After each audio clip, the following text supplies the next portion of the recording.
Welcome to the Passive House podcast, brought to you by Passive House Accelerator, a catalyst for zero carbon building. For news, stories, and connections from all flavours of Passive House, check out the articles, videos, and more at passivehouseaccelerator.com. Sign up to receive regular updates about events, join the community forum, and of course, attend the weekly online Global Passive House Happy Hour. Now, here's this week's Passive House podcast.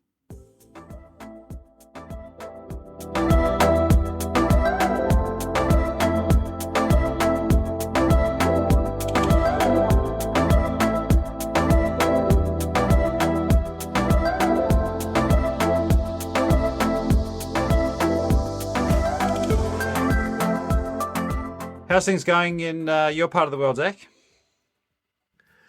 They're good. We're solidly in fall now, which means rain in Seattle, which I'm happy about. And the skies are gray, but gray from water particles, which is beautiful.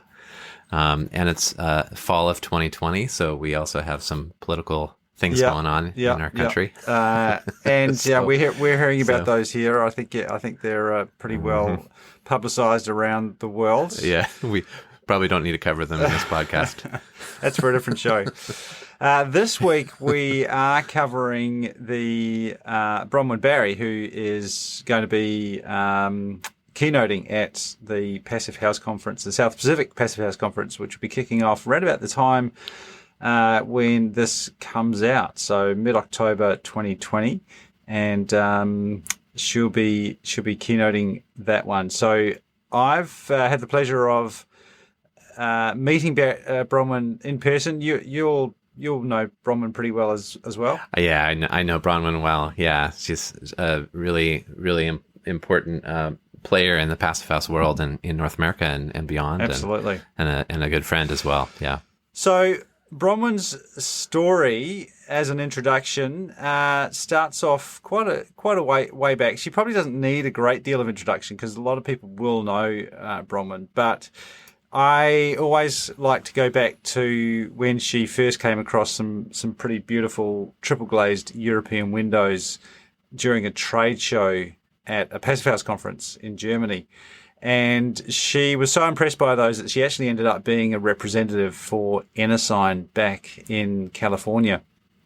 And one of the things that, she'll talk about it in this interview, but I really like that the journey that she had of going out selling those windows into the marketplace, basically trying to sell triple glazed high performance windows to her architectural peers. She has an incredible amount of credibility, as well as being a VP of Sales and Marketing at Quantum Builders for Sustainable Living, where she was selling European windows.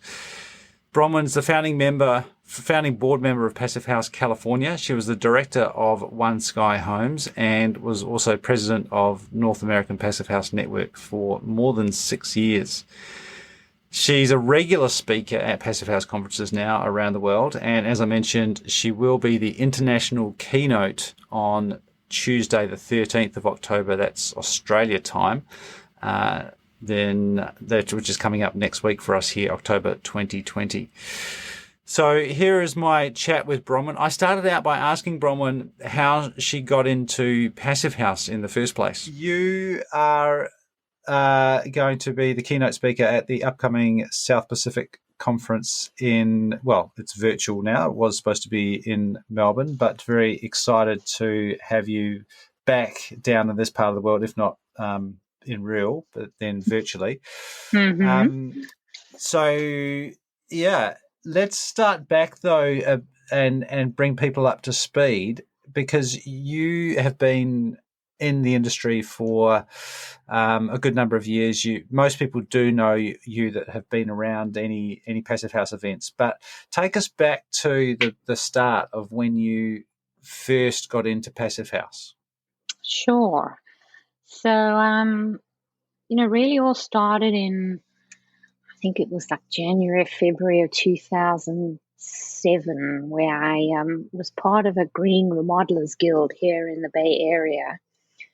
and was on the sort of organizing group that would put together monthly presentations and, all kind of desperately trying to figure out what was green building and how the hell were we going to do it. And we were all kind of trying to, learn as much as we could. And so we put this Green Remodelers Guild sort of speaker series together. And we had a guy by the name of Nabi Tahan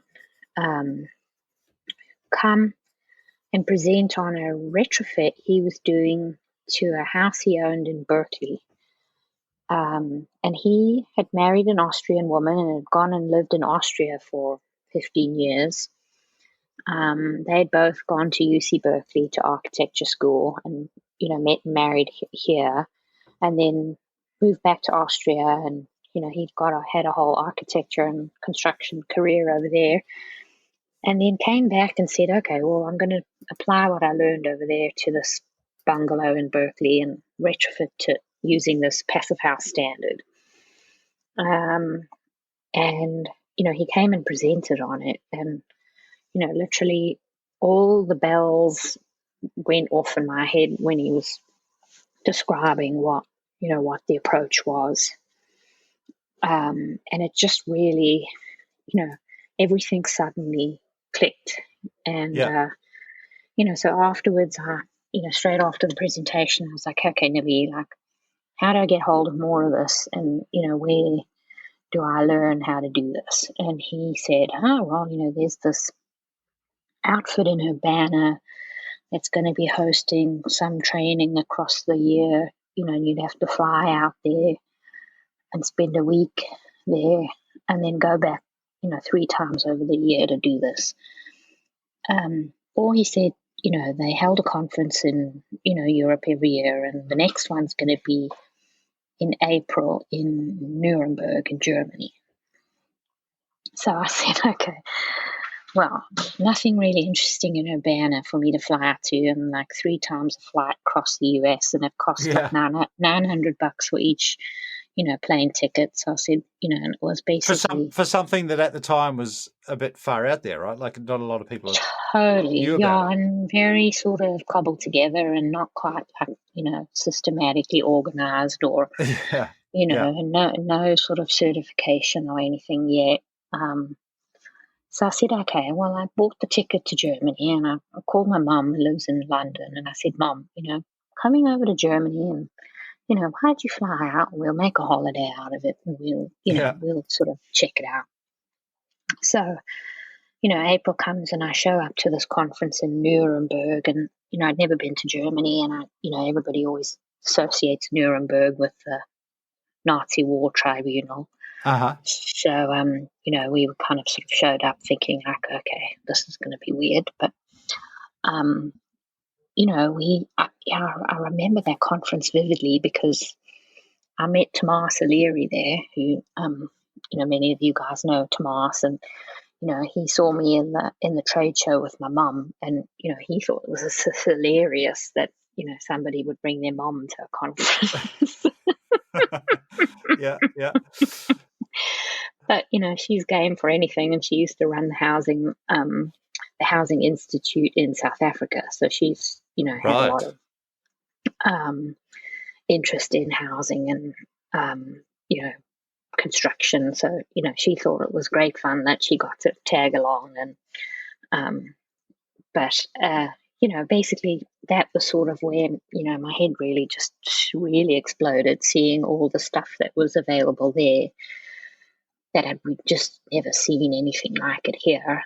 And, I remember going to presentations there where, there was like a full-on argument in one of them where this one guy had built a passive house and he'd added solar onto it to make it a net zero energy house. And some people in the audience were really offended by that because they didn't want solar added to passive houses.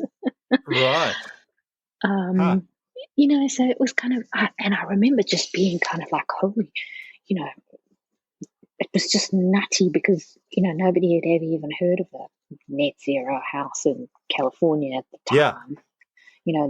that language just wasn't even on the radar yet. And never mind like somebody getting mad at somebody for doing this, for Yeah. adding. Yeah. So they adding were so far ahead. color. They were down to the nitty gritty of the details of what is and what isn't. While the Exactly. yeah. And Yeah. And was it at that conference when you came across Windows? exactly. That's where I saw, I mean, literally, I'd never seen triple pane windows. Mm. They just did not really exist in the US at that time. And then I saw not only triple pane windows, but like really gorgeous ones. Because by that Mm. time, um, the passive house windows had just sort of gone to this what I call second generation passive house windows, where they'd sort of moved on from using the old, just cobbling insulation on top of the old sort of standard German window frame. Mm-hmm. And they'd figured out that actually if you, narrow the, reduce the height of the frame, but add the insulation in the width direction rather than in the height direction. So making them Um, more chunky. we're making them fatter in the width direction, but Yep. reducing them in the height direction. So the frame height, and then also that was where I saw the Parson Ensign window, which was really the first one to also, go to Parson, was the first one to design a frame that required that you embed the frame in the exterior insulation. So you basically cover the outside of the frame with the siding, Right. which is also something I'd literally never seen before. So you're getting that continuation of the thermal Exactly. envelope all Hmm. all through the frame and then through the pane and then back to the wall again. Exactly. And it basically, the design of the window basically requires that you install it in an optimized, over insulated manner. So it Mm-hmm. was really, it was a really big leap from any, beyond what anything I, as I say, even seeing triple pane windows was something Yeah. like mind exploding. And then this new profile that required an over insulation, which actually made a really, typical architects, we always like to see these really clean lines. Uh-huh. And it delivered that, but, which in a way that it, hadn't seen done before. So, huge amount of not only performance innovation, but design innovation. Speaking of leaps, though, you Mm-hmm. you go to this trade show, you see beautiful windows. I mean, they're works of art, and they're just something that you want to touch and play with, and they've got the tilt and turn Mm-hmm. mechanisms, and they're just amazing. But then you jump on the plane and fly back to San Francisco, and then what happens? So this was literally like 2007, 2008. And, I went back to my office and carried on with my cute little, semi-green, well-intentioned green projects that I had on my, in my own design firm. And, kind of started to connect with other people who'd learned about Passive House. But, and anyway, so back to, my office, and I kind of, I had no idea how on earth I was going to try and integrate this into my projects because, you literally couldn't get the products. I couldn't, sell anything like that here because nobody had ever seen it. Yeah. And then the big crash came of 2008. Mm. And literally all my contracts dried up overnight. And I was basically unemployed. And then I got a call from a company, a German contractor who had the license to distribute some German windows here in the US. And he heard that I, knew about windows. I've been to Germany. I've seen this passive house thing, and So I went along for the interview, and he said, well, do you want to become a window sales rep? And I thought, well, okay. It wasn't really what I planned for my life, but, Yeah. given that I don't have any work in front of me, absolutely, I will do this. And I said to him, but if I'm going to sell this German window, I want you to go and speak to Günther Parson and get the license to sell his Amazon window in the US, because I want to sell both types of windows here, and this sort of aligns more with the passive house direction that I want to go in. And Right. that's basically what he did. And so So I ended up, he was offering you just one brand initially, but you yep, said that you wanted to have a broader range, yep. a couple of different options. hmm And I wanted to sell that window that I had seen at that trade show. I wanted to sell Right. the Yeah. Amazon window because it was, it was sort of leaps and bounds beyond. It was like, I always tell people that I basically would go into architecture offices all around the US, and I was basically bringing in a spaceship, Yeah. when everybody around it, they'd only seen go-karts before. Yeah. And so how did that go? Honestly, it was fascinating because I basically had to teach the basic principles about passive house first Yeah. before I could even show, before they would even, because they were in the same boat as me. They'd never seen a triple pane window before. Even the top firms in New York. I went into A.M. Stern, I went into Methuen, I went into all these brand name, high end architecture firms in the US. And I arrived with my little window corner sample and my lunch and learn bags of, Hmm. cheese and tomato sandwiches or whatever the Yeah. hell we were having at the time. As you do in these big firms, they invite you in if you bring them lunch. Yeah. Yeah. And I would bring them lunch and these triple pane window samples, and they would look at me as if I'd just fallen out of the spaceship, Yeah. with the aliens. And so I literally was basically giving, Passive House 101. And then I would say, okay, now that you understand how this whole thing goes together, here are the windows. Yeah. Yeah. Because you can't sell a product that they've never seen before if it's not in context, right? You got to sell the concept first and the idea first, and Exactly. then introduce the product. Exactly. And that's exactly what I did. So basically, I ended up introducing Passive House to all these people around the US. And, I went up to the Northwest and I met with, folks up in Seattle. And then I went to Washington, went to New York.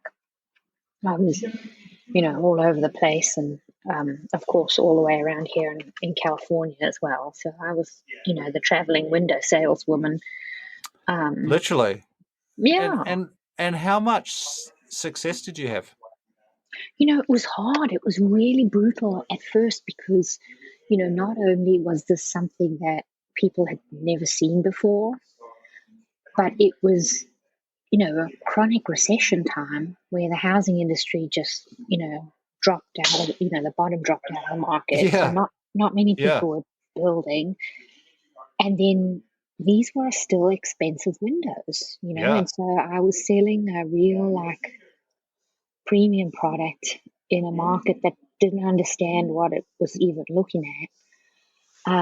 But I actually ended up selling enough projects. And I built a sort of sales team. I had two additional sales reps that I, trained up and was working. And we got a number of sort of key projects. One of which actually won one of the Passive House Awards, one of the first ones. It's the art studio on Long Island. Hmm. So that was one of my projects that was built using the Pars and Anasan window. I Um, I see a lot of parallels to that experience to mhm. the wider challenge of selling passive house? Because essentially you were selling passive house and then happened to be offering some particular products. Yeah. What do you think helped get you over the line on those particular projects? What was it that that enabled those people to see the benefit? Was there a particular problem that you were helping to solve, or did you have to create a bit of a problem, explain a problem to them first? Well, honestly, all the projects that I sold really were, first of all, the quality of the product itself really stood out. Uh-huh. It was, it was leaps and bounds better than the, competition. And you could just see it and touch it and feel it. Yeah. And, so that, Yeah. again, it started with the quality of the product. And every single one of the projects was also interested in the passive house approach, whether they actually did get certified like that Long Island project and were kind of interested in that. So I actually did a marketing analysis after a year of going out and doing all this outreach, and I looked at where I spent all my sales and marketing and conference attending and sponsoring budget. Yeah. And the best bang for the buck were every single one of our small regional passive house conferences that were sort of budding up across the country. All the leads for actual sales came from those specific conferences. And what do you put that down to? Why would those small educated events? buyers. Right. So were these people who had come across passive house or heard about it already? Yep. Yeah, so they already understood, they already had a basic understanding about why this product actually was a good investment. Yeah. Because otherwise you're turning up with your sandwiches. You've only got a maximum of 45 minutes, an hour. That's a pretty short time to bring a veteran architect to completely shatter his existing paradigms of everything he's been taught, and tell him now that he needs to build airtight houses with no mechanical with no mechanical heating. Exactly. No, and you're exactly right. The sandwiches really were a difficult, pathway, because it really, no matter how, and if they were good sandwiches or bad sandwiches, it didn't make the sale any better. Yeah, right. No, it's not about the sandwich. No, and actually, interestingly, the architecture firm that designed the Bullitt Center, which is the big project in Seattle that kind of got a lot of notoriety and fame, with a huge big solar array on it. I actually presented to that company right when they were submitting for the design competition to get to win the proposal, and they seriously did consider using passive house.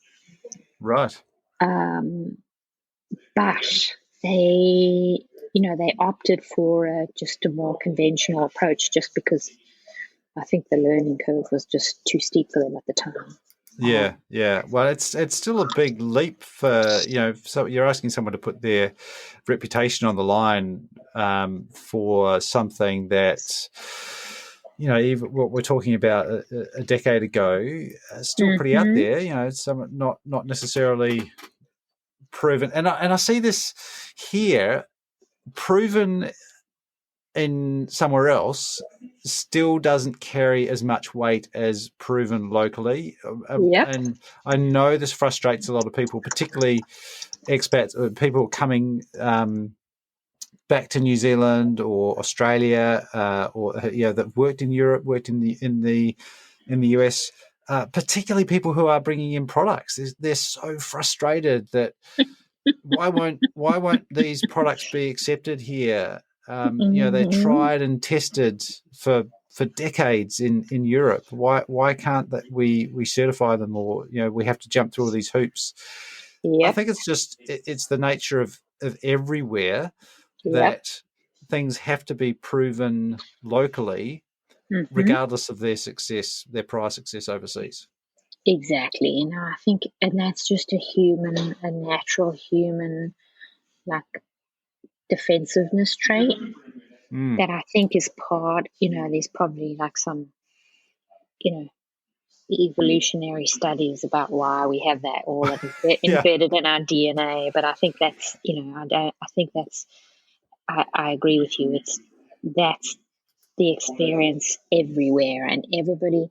And the same as what's happened here is, once you even accept it, then people want to customize it for their own specific local, yeah, climate adaptation. And, they yeah, find all sorts of reasons to do that. And, and I get that, um, because nobody wants, I think it's another human, natural thing is everybody thinks they're special and that things are different where we are because of, and then, fill in the blank.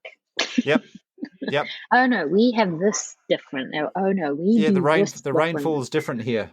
Exactly. And, it's kind of, I have to say, I'm obviously not a native born American.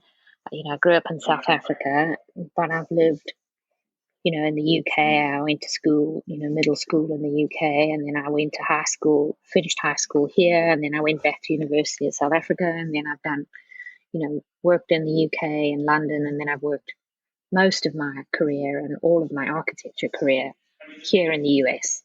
Mm. And so I sort of get to see how people, as much as we all think like things are different where we are, you know, we actually do so much more the same. Yep, yep. In so many So, ways, in so many ways. Yeah, that yep, sort of comes to the heart of a lot of issues beyond architecture that we're all facing at the moment. I want to yep, come on to policy because I think part of where you're going now, but building on your experience of sales mm-hmm, and then also professional experience, your topic at the Passive House conference in Melbourne is about policy on ramps, and yep, that's about change again, right? But this time instead of selling to architects, you're selling to policy makers, decision makers, government. uh-huh, Are those two similar in any way? exactly. I'm basically bringing the triple pain of policy to policymakers. Nice, nice. Who are only used to single glazed glass on in crappy aluminium frames. Exactly. And I actually did a lot of work to really overhaul my slides and my presentation for this conference. And I always like to use these excuses to force myself to do that, because really trying, as I've navigated policy and advocacy and really figuring out like the structures of how policy not only affects buildings, but how it's actually built Yep. is really what I've spent a lot of time kind of breaking that down and figuring out, which is exactly the sort of systemic change thinking that Passive House brings to architecture and energy Mm-hmm. analysis. Mm-hmm. You have to kind of go back to first principles, and you realize everything has to be looked at in a holistic system. And if you do the siloed approach, which I think is just, a natural way that we structure things in these packages and these isolated silos because we think it makes things simpler and we can manage them better. Yeah. So, for instance, like architects, we've been siloed into just doing these nice, pretty drawings for how the outsides of the building's supposed to look. And we've sort of relegated the inside and the mechanicals and the plumbing and all that other stuff to other professionals. and the design and the development of projects has been siloed that way, Yeah. and you lose the opportunity to optimize and integrate systems in that compartmentalization. And what I found in policy, and when you sort of really break down how policy is developed and how it's also then applied across the building, the development of building and the whole building infrastructure, I see exactly the same compartmentalization. Yeah. And my whole talk is really trying to, really try to create a graphic to convey how the whole, all these different code and policy overlays, how they affect building construction, and how those also need to be looked at in a much more integrated, holistic way, because they are creating the same roadblocks to all these great optimizing opportunities that we start to uncover once you look at things in Yeah. an integrated way. So we're just about out of time, but I want to just close off with a question, I guess, about responsibility, because I think in a similar way, it's easy for us as professionals, whether we be engineers, architects, builders, to stay in our lane and say, this is what I do. I'm constrained by my local regulations. I can make this next building better if I get the right clients, or if I can convince them of going down this path. But really, what you're talking about is going beyond that and saying, as an industry, we need to influence policy and to actually change those rules. Do you see architects as, and the rest of the industry as having a responsibility to do that? And if so, how can we influence policy? That's a complicated question. And, the short answer is yes. I mean, I think, well, just if COVID-19 is showing us anything, it's we are all connected, and how we behave in a system affects everybody and has a massive knock-on effect. Yeah. And only if we work together and all look out for each other by, simple things like wearing a mask. And if we bring that back to, our role as architects, if we, build an airtight building with a ventilation system that has, massive impacts on not only the building owners, but everybody else who comes into that building, and everybody who, uses that building after this generation, but also has a knock-on effect to how the occupation and the the use of that building affects the climate. So, again, everything is connected, and the more you realize how important that is, the more important it is for us as architects to really take back that responsibility. And, I completely understand it's hard. It's really, we are called upon to really do so much already just in our own practices. But as much as we have the capacity and the opportunity to push policy, really what I see is the policymakers also need us as much as we need them. Yeah. And so I see this as a very important collaboration. And I have to say, I've been really grateful to find policymakers who also realize that. Yeah. And what they need from us as a passive house community is to see that there are people willing to go way beyond the code minimum that they are always, the baseline expectation. Yeah. Yeah, because, I always tell them our job is to shift the Overton window way beyond, the baseline, because for policymakers, they always only, primarily hear from people who don't want to even do the minimum. Yeah. So they're responding to people who have a vested interest in the status quo.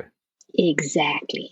And until we as a community provide the opposite of that, policymakers are stuck, because they're always being pushed by the bottom and they're not being pulled by the top. I think that's a really good point, particularly around the fact that it's good to think of policymakers as wanting to hear from us. I often think that, they're high up there in the ivory tower, they're not really accessible, and they're just going to push back. But having experienced some of that, not necessarily at a governmental level, but even if it comes to writing procedures, it's always easier if somebody hands you something that works and say, here, use this.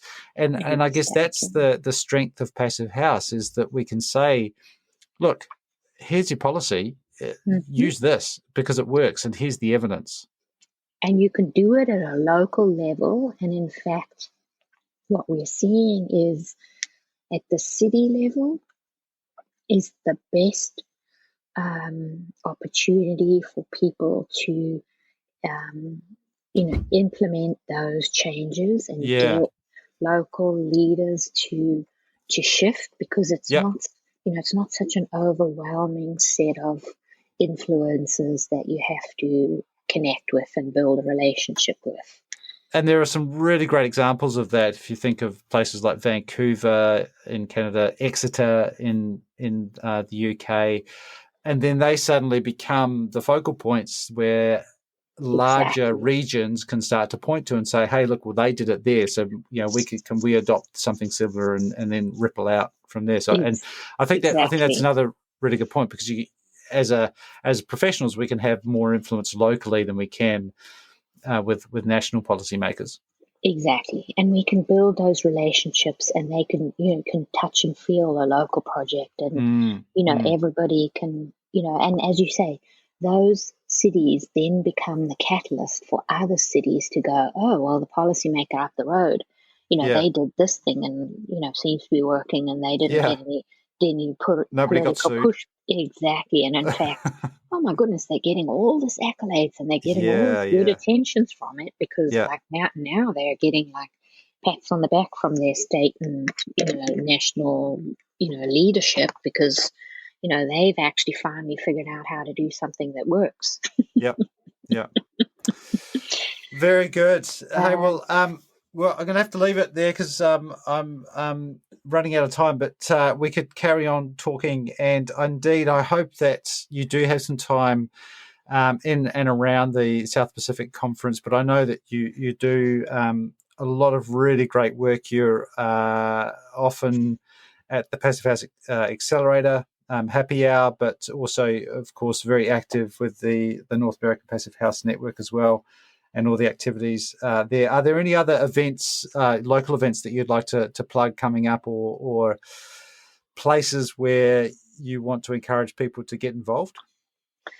I think I always would encourage you to join your local Passive House regional association.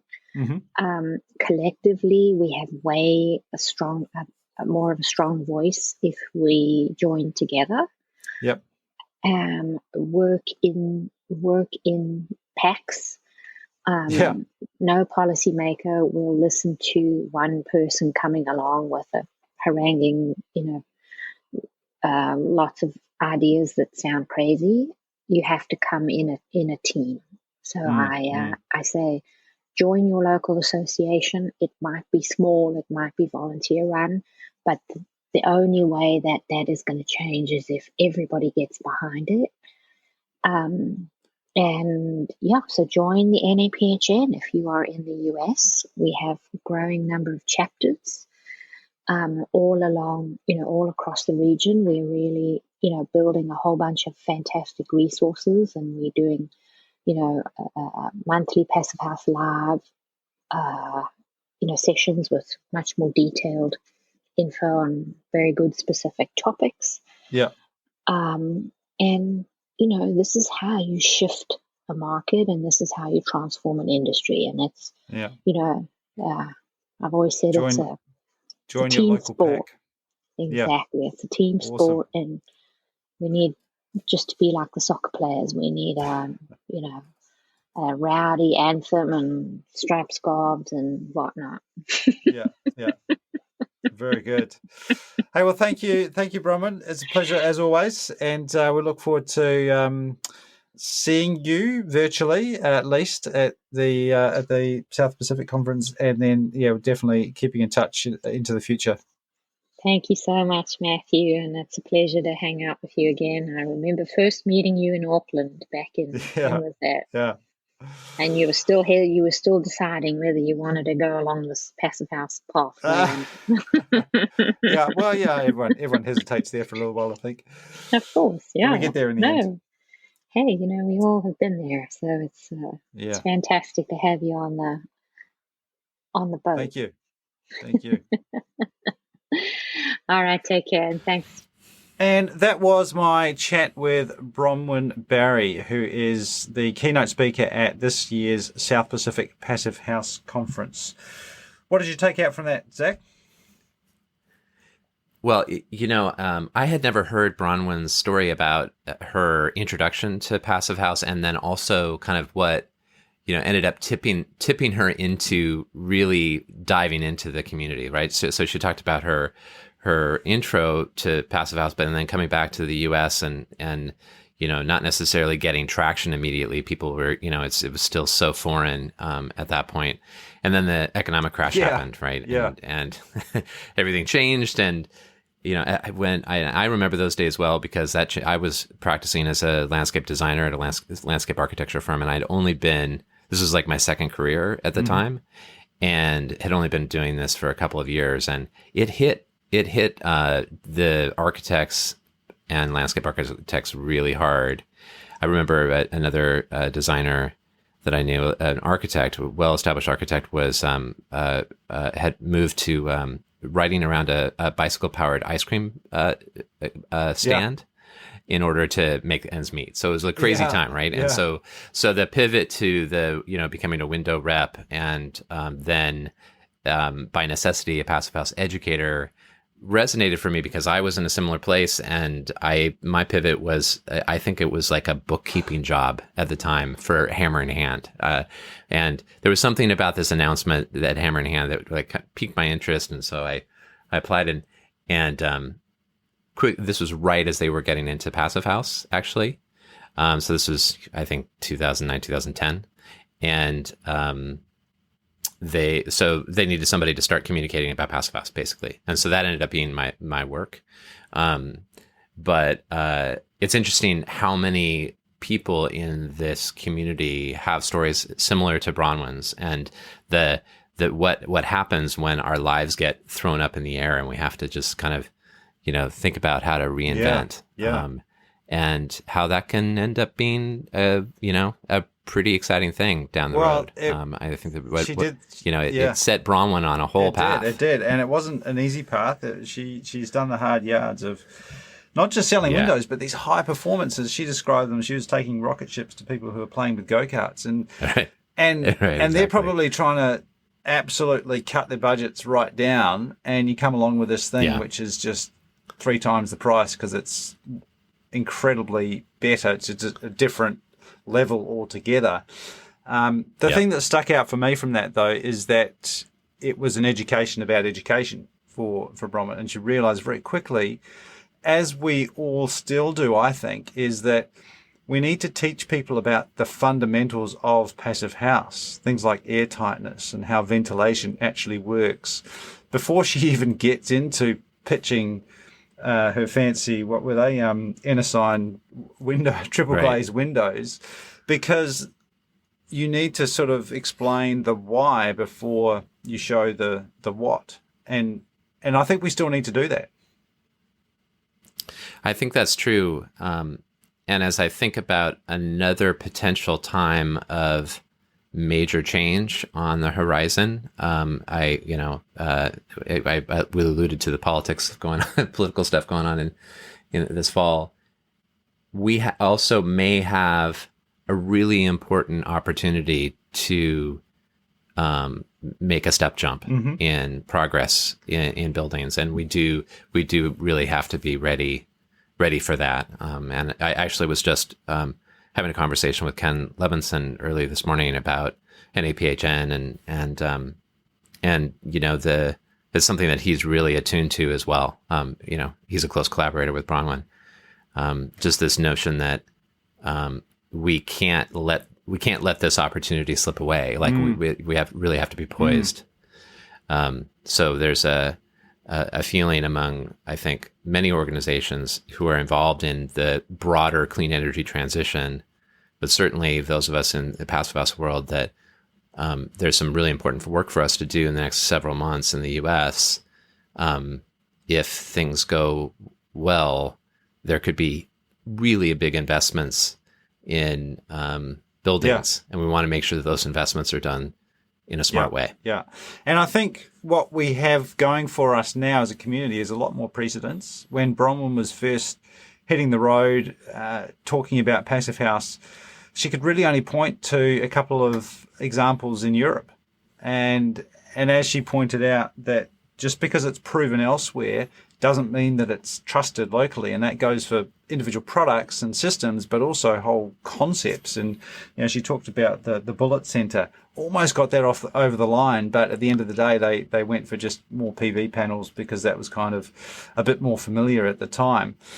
I think now, though, I take your point, and I agree that there is this potential jumping off point to really accelerate things.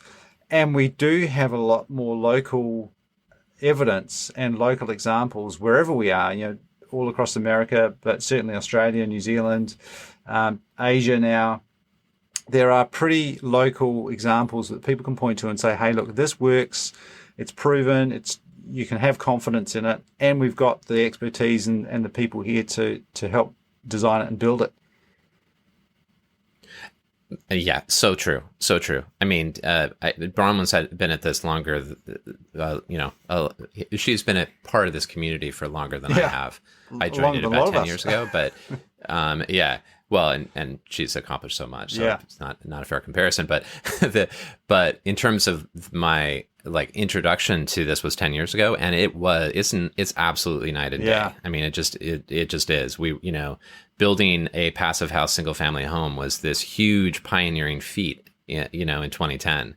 And now that's becoming run of the mill. It's not necessarily, we don't have the uptake that I'd like to see. I mean, I'm still always impatient, but at least in the Seattle area. But we also have an apartment building that's passive house in Seattle, and rumors of a project that could be well over 100 units coming online. And this is just in Seattle. And then we look across the border to Vancouver, BC. And it's incredible. I mean, it's just absolutely exploding. The market is completely transforming. We have the high rises that are going up are now passive house in Vancouver. So I think you're absolutely right that there's been a lot of really important foundation laying that people like Bronwyn and Barry have been doing over the last decade that do set us up for potential, for that kind of leap, and hopefully this sort of the kind of hockey stick growth in passive house projects, and not just passive house, but zero carbon more generally. But passive house is something that architects know now. They don't necessarily know that not necessarily with their own personal experience, but it's known and respected and trusted, and so we just have to make it easy for people to become trained and invest in these projects, and also for consumers, potential homeowners, building owners, to find professionals out there, which is getting more accessible as well. Now people could just go and search up probably a local passive house designer and a building company that's got experience doing air tightness, doing good weather sealing, installing balanced mechanical ventilation systems, doing all the bits and pieces. So yeah, definitely getting more and more accessible, and that is largely thanks to people like Bronwyn. So we've definitely got her and others, leaders in the field, to thank for that. Speaking of hockey stick growth, lots of events going on at the moment. Have you got a list there? It's true. I do. So the next Passive House, the Global Passive House Happy Hour, this Wednesday for listeners, will feature Amy Egerter and Martha Campbell of Rocky Mountain Institute. I say Wednesday, but for listeners in Australia and New Zealand, it's actually Thursday. They're going to be talking about the Rocky Mountain Institute's retrofit program called Realize. So it'll be a great follow-up on the conversation we just had with James Gepner this past week. And lots of other things going on in the community, of course. The FIAS has its 6th annual design competition open and accepting submissions. And there are all sorts of different categories: single family, multifamily, affordable, commercial, source zero. And a special category for folks under 35. Awesome. So we'll share a link to that in the show notes. It's a great competition, and some really cool projects have won in the past. Of course, the South Pacific Passive House Conference is going on beginning October 12th. Passive House Maine is having its fall forum October 21st through 23rd, and it actually will kick off with a keynote by Susan Jones, the CLT extraordinaire architect, and she'll be kicking off the keynote actually at the Passive House Happy Hour on the 21st. In Spain, Plataforma PEP has its conference on October 21st, 22nd, 28th, and 29th. Passive House Canada Summit is in December. All sorts of socials and educational stuff. FIAS is having its Hootenannies. So these are like roundtable conversations with expert architects, builders. It's a theme every night, and that starts October 26th. So lots of really great stuff on tap, as always. Awesome. It seems like we had a little bit of a lull as people, of events in the late spring and early summer as people were, maybe postponing for the end of COVID, and suddenly we have a crush of great Passive House stuff happening in the fall. So, yeah, an embarrassment of riches. And speaking of projects, I just want to do a shout out to the Happy Hour, and a highlight for a lot of those people are those videos at the start of the Happy Hour that showcase projects. They're only short, sharp, and a lot of them are just filmed on an iPhone going around a building site, but they are fantastic. Love them, and so do everyone else. So if anyone's got a project that's underway, pull your phone out, go and film it on site, and send that. Who do they send that video to get it shown there? They can send it to the podcast email. That works, podcast@passivehouseaccelerator.com, or hello. You could do that too. Awesome. Yeah, and it can be like 3 minutes. Show off the systems. It can be informal. That's perfect.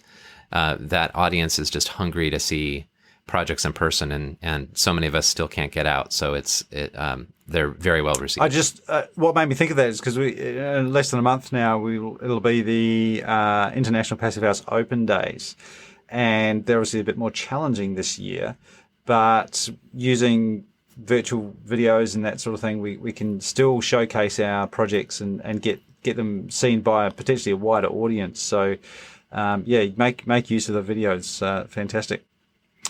Awesome. All right. Well, I think that's just about us for this week, Zach. I think so. Yeah. Thanks a lot, Matthew. Thank you. And we've got some great interviews already lined up and some others that we're excited to be scheduling in the background. So please do make sure you subscribe if you haven't already, and tell your friends, get them to subscribe. And if you can, leave a rating and or review over on Apple Podcasts. That's great as well. Helps grow our audience and helps get the message out there and let more people know about Passive House. Thank you very much. We'll be back again next week on the Passive House podcast. The programs of Passive House Accelerator, including the Passive House podcast, are made possible by generous support from our sponsors. Our founding sponsors are Baxt Ingwe Architects, Mitsubishi Electric Train HVAC US, RDH Building Science, StoCorp, and Zola Windows. And our stakeholder partner is NYSERDA, the New York State Energy Research and Development Authority. Thank you so much to our sponsors for making our work possible.